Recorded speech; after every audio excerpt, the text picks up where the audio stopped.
Ya, yang lain.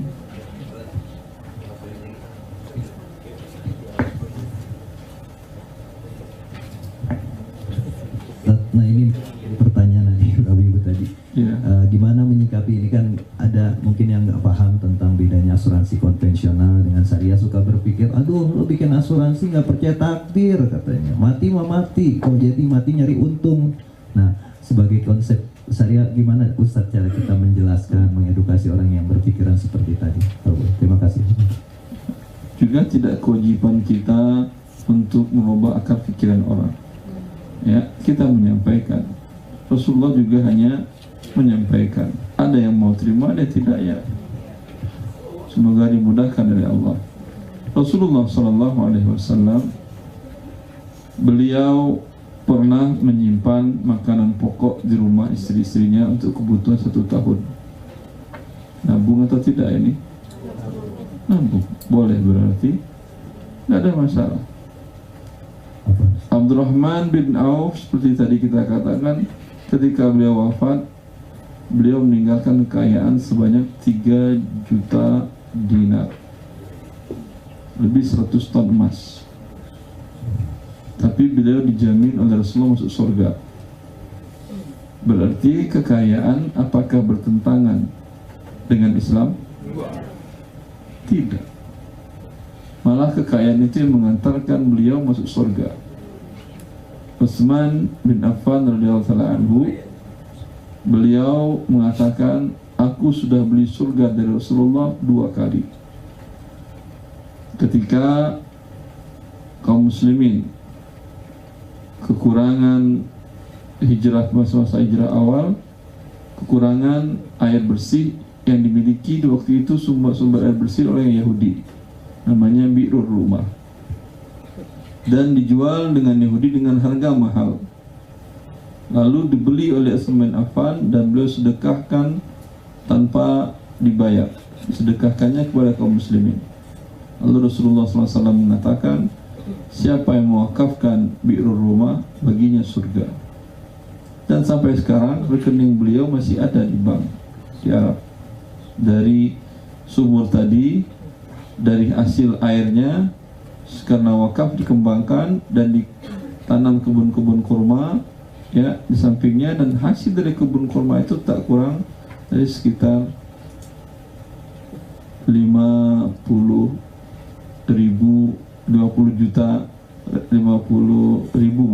ribu real per tahunnya. Di sebagian disimpan atas nama beliau di badan wakaf, diurus di Kementerian Wakaf Saudi Arabia, sebagiannya disedekahkan kepada para fakir miskin. Kemudian ketika perang Tabuk, Rasulullah mengatakan, man jahada jaisyal usrati falahul jannah. Siapa yang memberikan persiapan perang Tabuk, aku jamin surga untuknya. Maka kata beliau, 1000 ekor unta saya berikan dan 100 ekor kuda saya berikan. Dengan itu para pasukan perang Tabuk bisa berangkat pergi perang ke Tabuk yang jaraknya sekitar 800 kilo dari Madinah ke arah utara. Kata dia, 2 kali beri surga. Kalau nggak punya uang, bisa. Sehingga para sahabat yang berstatus ekonomi rendah, menengah ke bawah, mereka merasa rendah hati dan minta kepada Rasulullah, ya Rasulullah, zahaba ahlud dusuri bin na'imil muqimi wad darajatil ulya. Ya Rasulullah, para sahabat-sahabat yang kaya, mereka telah mendahului kami mendapatkan posisi yang tinggi dan derajat yang tinggi dan posisi di surga yang mapan.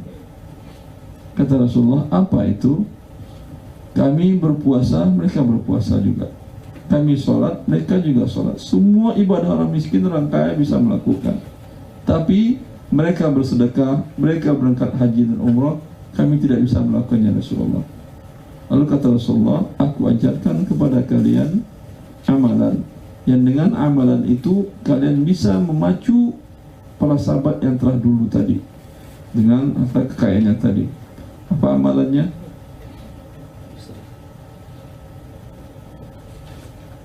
Masya Allah. Udah kere, amalannya pun nggak tahu. Kalau para orang kaya nggak tahu amal ini nggak ada masalah. Ini amalan penting bagi orang miskin. Baca subhanallah 33 kali, alhamdulillah 33 kali, Allahu Akbar 34 kali setiap sholat fardu. Jelas? Amalkan ini. Lalu para sahabat yang di menengah ke bawah tadi diam-diam mengamalkan. Sampai juga beritanya kepada yang kaya. Ikutin juga.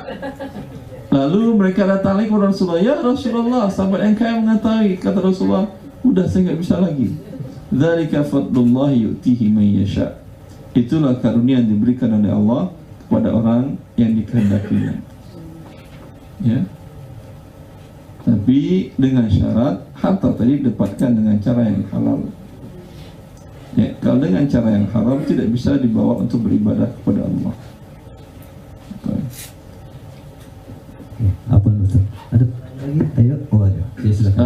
Abu Sa'id Al-Khudri ketika dia wafat, dia memiliki harta yang banyak, dan dia hanya memiliki ahli waris seorang anak perempuan, dan dia ingin berwasiat seluruh hartanya diberikan untuk kepentingan kaum muslimin pada Rasulullah. Kata Rasulullah, jangan. Setengah ya Rasulullah, saya wasiat. Jangan, kata Rasulullah. Sepertiga ya Rasulullah, as-sulus wa sulusu katsir. Sepertiga boleh, tapi itu pun masih banyak. Engkau tinggalkan ahli warismu dalam keadaan kaya lebih baik daripada engkau tinggalkan mereka dalam keadaan miskin, minta-minta kepada manusia. Jelas. Terus. Ini Ustaz, alhamdulillah bisa dengar langsung dari Ustaz. Kami para tenaga pemasar di True Syariah ini kan tantangannya di lapangan masih banyak sekali perbedaan pendapat tentang kehalalan asuransi syariah. Kalau dari kajian tadi kita sama-sama mengkaji buku Ustaz, selama itu mengikuti apa yang tertulis, insya Allah asuransi syariah halal. Iya, tentu. Nah, ini mau usul aja, bukan usul, mau meminta tanggapan Ustadz. Di lapangan itu kan perbedaan pendapat dan dianggap asuransi syariah ini masih subhat karena ada pertentangan antar ya, saya bilang perbedaan pendapat dari para ulama. Dan banyak sekali akhirnya masyarakat itu memilih, kami memilih kalau ini masih subhat, lebih baik kami tidak menyentuhnya, gitu loh. Jadi itu tantangan buat kami untuk siar mengenai asuransi syariah ini. Menurut Ustadz bagaimana ya pendapatnya? Ya, wallahu a'lam. Yang penting bila Anda meyakini sudah sesuai tadi dengan teorinya, masalah Anda meyakinkan orang sama seperti yang tadi, bukan kewajiban Anda. Andai pun dia yakin halal, apakah dia juga harus ikut? Dan juga tidak. Walaupun saya punya buku yang sangat bagus, tapi apakah harus setiap orang beli? Juga saya tidak boleh memaksakan. Paham? Maka jangan bersedih ketika orang halal sih tapi saya nggak punya uang untuk ikut, ya haknya dia. Atau dia bilang halal sih tapi saya lebih pengen umpamanya bisnis sembako, itu terserah dia. Ya, itu hak manusia, kita juga tidak bisa memaksakan manusia dengan hal tersebut. Ya. Sama juga umpamanya sering orang mengatakan bahwasanya Rasulullah bertransaksi dengan Yahudi. Kenapa kemudian Anda tidak mau beli makanan-makanan atau minuman yang diproduksi oleh orang-orang Yahudi yang dijual-belikan di Jakarta dan sekitarnya? Kan hak saya. Apakah saya setiap yang halal harus saya beli? Tidak juga. Saya mau beli dari warteg, dari warung Padang, dari ini, hak saya. Kenapa saya tentang halal harus saya beli dari produk Yahudi tadi, walaupun Rasulullah bertransaksi? Paham maksud saya? Baik. Ada pertanyaan, Mas? Mana? Assalamualaikum warahmatullahi wabarakatuh, Ustaz. Assalamualaikum. Alhamdulillah bisa syukur banget, senang banget bisa ketemu Ustaz langsung. Ustaz, Ustaz kan terkenal banget di YouTube soalnya. Di YouTube. Masya Allah. Banyak pengidolanya, Banyak Tat. idolanya. Pengidolanya nih, pengidola YouTube di semua. Masya Allah. Bukan karena sayanya akhi, karena agama Allahnya. Alhamdulillah. Maka orang-orang Ibnu Qayyim mengatakan al-haqqu la yu'rafu bil-rijal lakinna ar-rijala yu'rafu bil-haqqi. Ya. Orang tidak dikenal bahwa kebenaran dari dia, tapi kebenaranlah yang membuat orang-orang itu menjadi terkenal. Alhamdulillah. Karena Syekhul Islam Taimiyah memperjuangkan yang hak sehingga dia terkenal.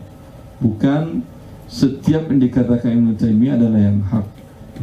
Setiap yang saya katakan bukanlah yang hak, tapi bukan itu yang buat saya jadi terkenal. Tapi karena alhamdulillah setahu saya, semampu saya yang hak itu yang saya sampaikan, walaupun berhadapan dengan arus yang sangat besar, gelombang yang sangat tinggi. Ya. Ada dua pertanyaan Ustaz yang sedikit masih mengganjal. Yang pertama gini Ustaz, alhamdulillah saya bersyukur bisa ketemu dengan Ustaz, dikaji lagi tentang konsep asuransi syariah. Ya.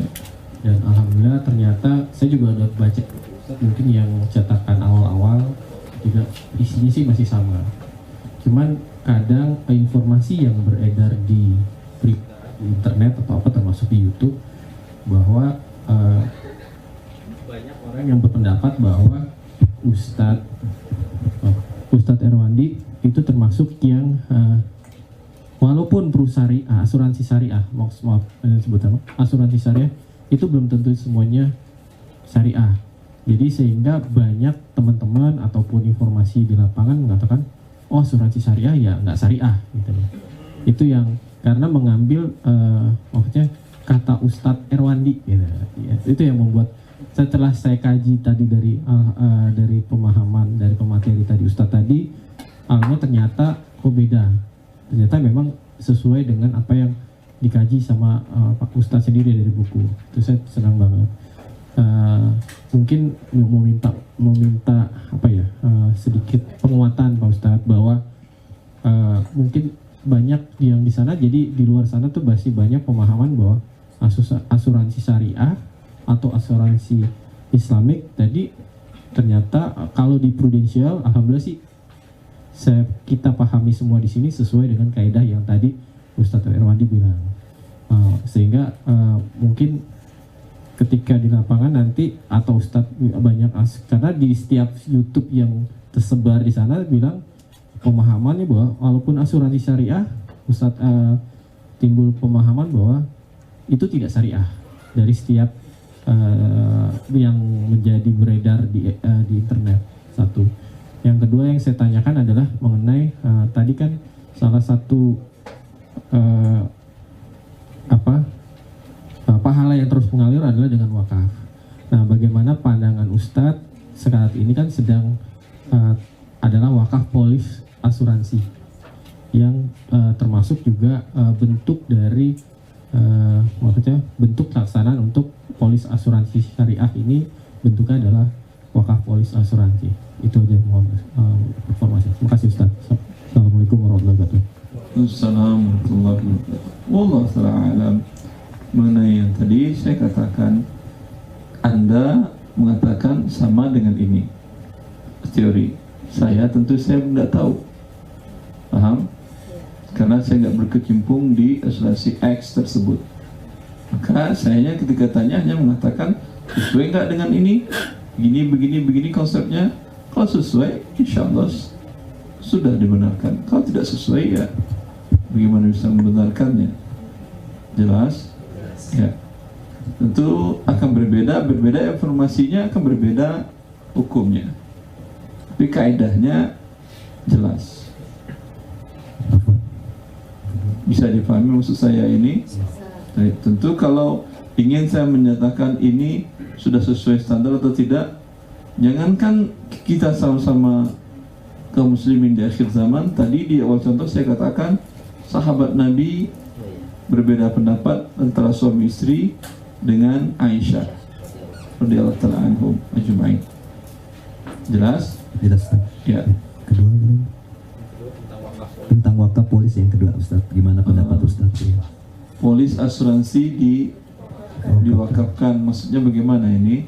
Akhirnya kalau dia wafat, dia nggak nerima gitu. Dana santunannya bisa diwakafkan untuk Coba bagaimana? kebaikan sosial. Silakan. Ini wacana atau sudah berjalan? Iya, saat ini sudah banyak berjalan, Ustaz. Jadi ketika seorang ikut polis asuransi syariah, asuransi jiwa, kan ketika meninggal nasabah akan mendapatkan santunan. Santunan itu maksimal 30% diberikan kepada ahli waris, 70%-nya boleh diwakafkan ke dalam bentuk wakaf-wakaf produktif. Boleh juga untuk ahli waris. Boleh juga untuk ahli waris. Tapi kalau dia sudah Kalau sudah klaim di awal wakaf, kalau dia keluar, terserah ahli warisnya 30%-nya itu mau diambil atau 100% dia wakafkan, gitu. atau 100% untuk ahli waris. Enggak, bukan, untuk diwakafkan. Kalau di awal dia tidak buat pernyataan wakaf, Enggak, dari awal sudah, ketika dia buka polis asuransi, dia udah menyatakan bahwa ketika ini nanti, ketika dia meninggal, maka uang santunan ini akan diwakafkan. Wakafnya itu ada boleh yang 100% uang santunan itu diwakafkan, atau maksimal 30% diberikan kepada ahli waris, 70% yang diwakafkan, sesuai dengan tadi hadis tadi bahwa 30% itu cukup banyak gitu. ini 70% yang mulai wakaf. Iya, maksudnya Harusnya 70% untuk waris. iya, maksudnya terbalik maksudnya. Ya, maksudnya itu.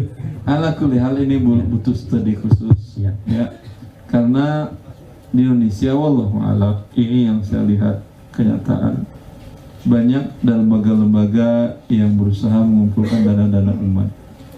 Itu hal yang sangat bagus, karena semangat kaum muslimin di Indonesia untuk memberikan dan berbagi itu tinggi menurut saya dibandingkan dengan negara-negara yang lainnya. Tetapi wallahu a'lam, mungkin karena kurangnya ilmu atau dan lain-lainnya, banyak kemudian ketika penyalurannya terhalangi. Lembaga zakat yang ada di Indonesia, subhanallah, angkanya triliunan. Harusnya kalau lembaga zakat angkanya nol terus.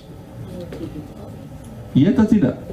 Kecuali dikatakan kemiskinan di Indonesia sudah tidak ada, itu angkanya di lembaga zakat sekian triliun, silakan.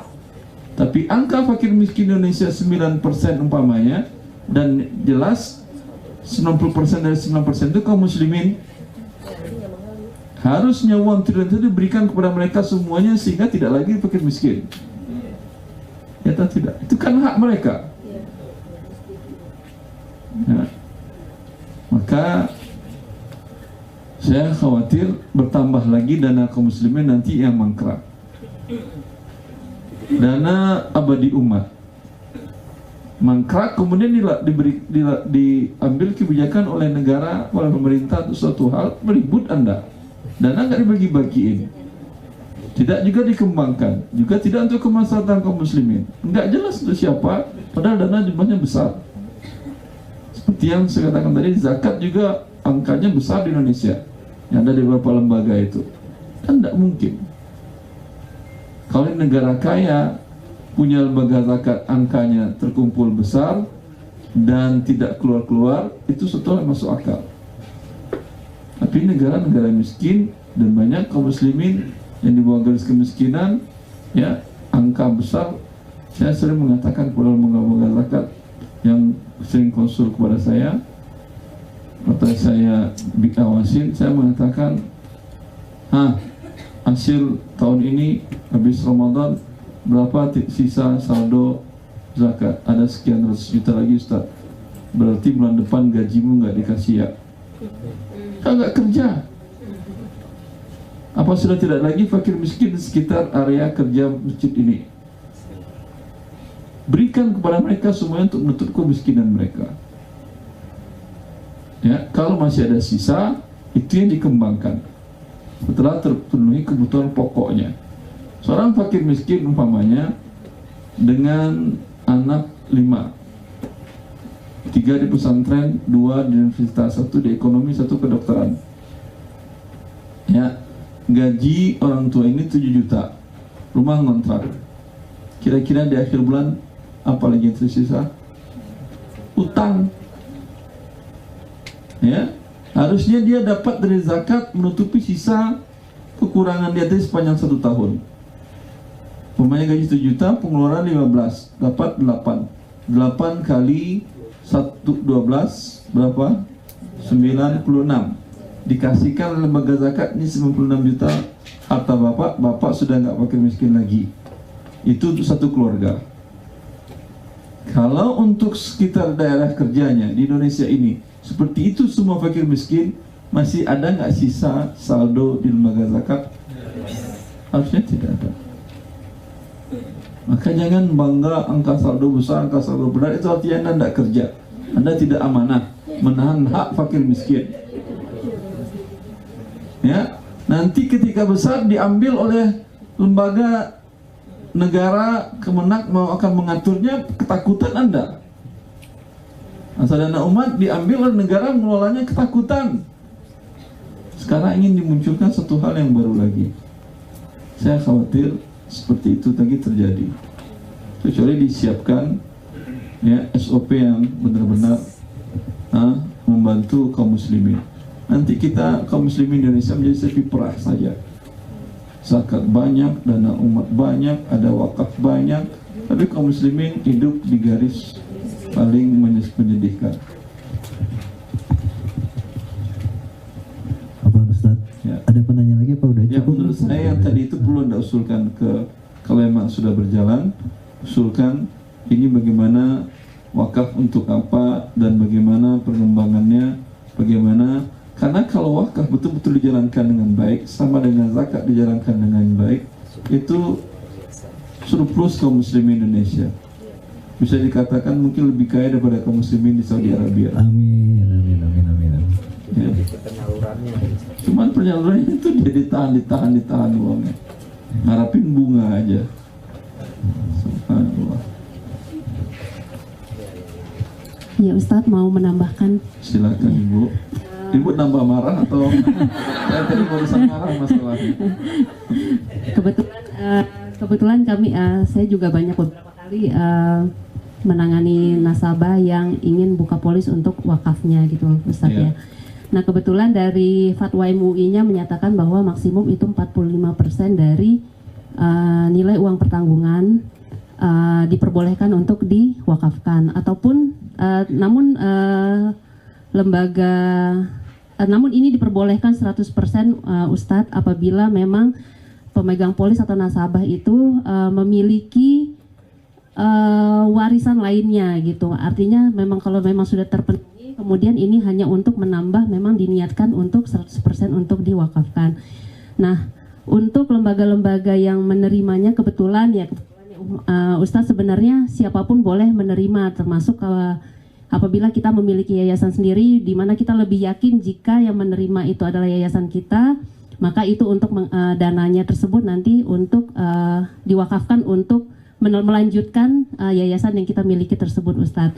Cuma memang lembaga yang saat ini memang sudah siap sekali dengan wakaf polis, kebetulan biasanya kita pakai Al-Azhar Ustadz, di mana Al-Azhar tersebut secara laporan keuangan ya menurut saya ya Ustadz ya sebenarnya sudah transparan juga gitu, bahwa dan dia kan ada divisi khusus untuk si wakaf ini sendiri, terutama wakafnya wakaf produktif Ustadz, which is itu kita nanti pada saat kita setelah bikin polis, kita kemudian kita ikrar menyatakan di situ bahwa jika terjadi sesuatu dengan saya, mohon wakaf dana tersebut diwakafkan dalam bentuk, nanti kita boleh pilih Ustadz apakah dalam bentuk wakaf produktif atau wakafnya dalam bentuk masjid dan lain-lain.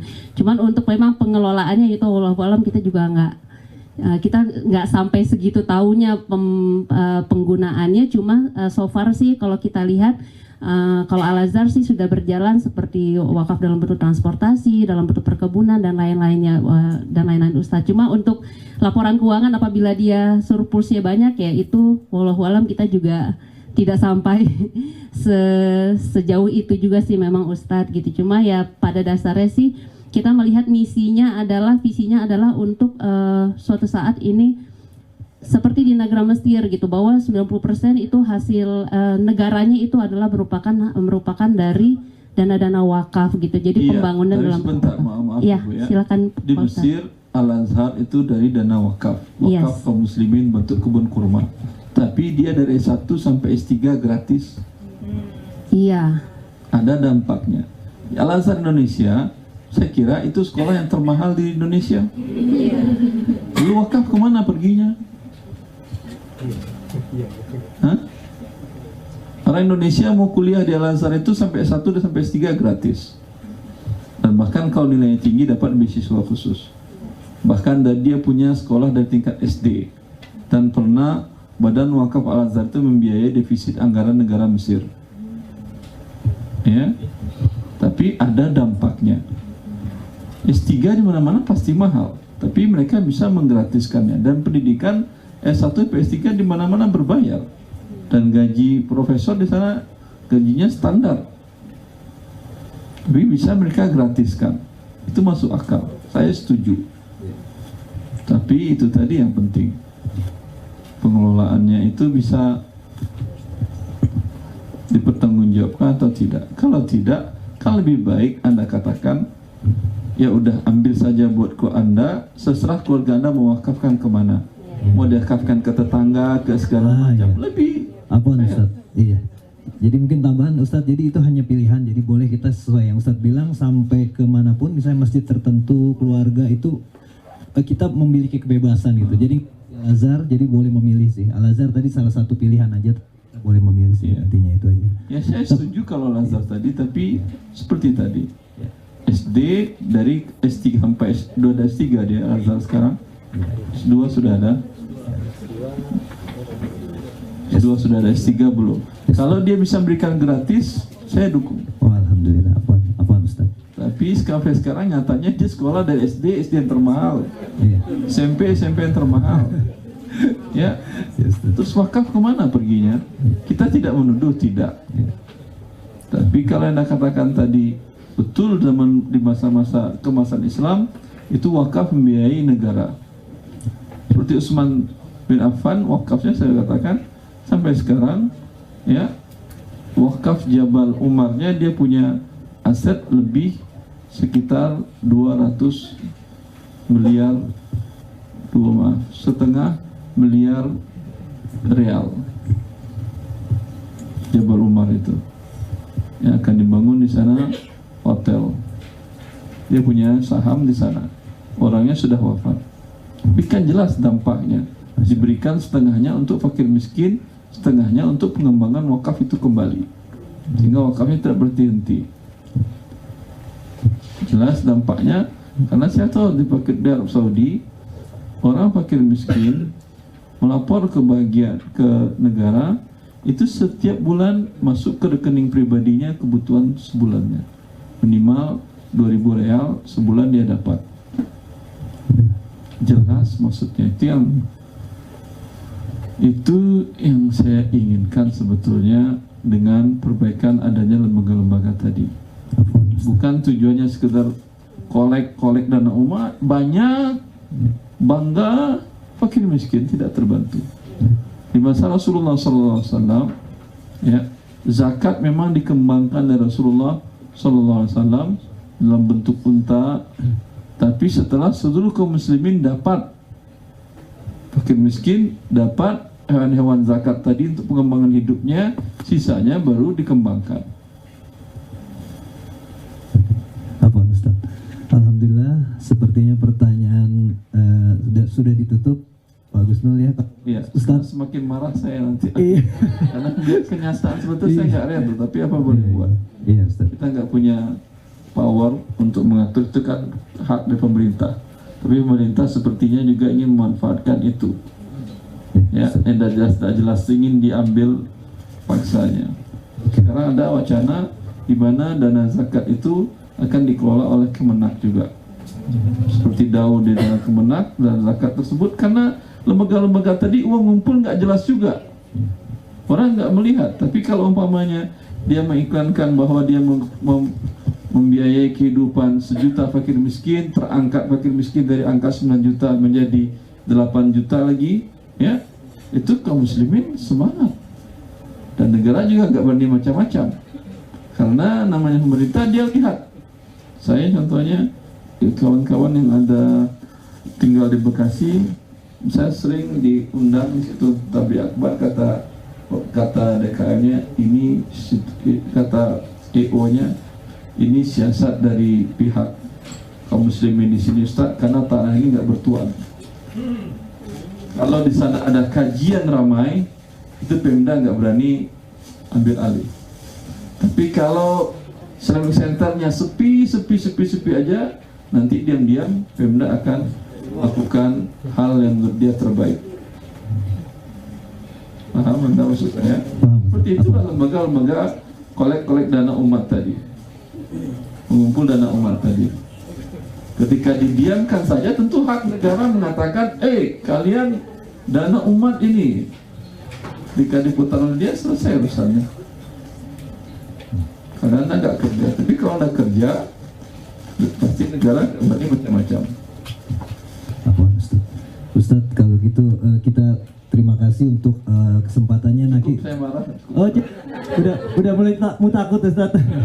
Ustadz, kalau boleh nih kita sebagai tenaga penasihat prudensial minta motivasi dari Ustadz nih, supaya gimana, kan ini banyak pekerjaan yang penuh berkah ya Ustadz ya. Boleh sebagai Ustadz, sebagai guru kami, memberikan motivasi positif untuk kita aktiviti ke depan ini tenaga penasihat prudensial syariah Ustadz. Terima kasih untuk Allah barik fikum. Seorang muslim selalu berbuat yang terbaik untuk dirinya di dunia dan di akhirat, dan untuk kaum muslimin yang ada dimanapun juga. Dan itu hanya bisa dilakukan bila dia mengerti akan syariat Allah dengan baik. Seperti dalam kasus-kasus yang ditanyakan tadi, banyak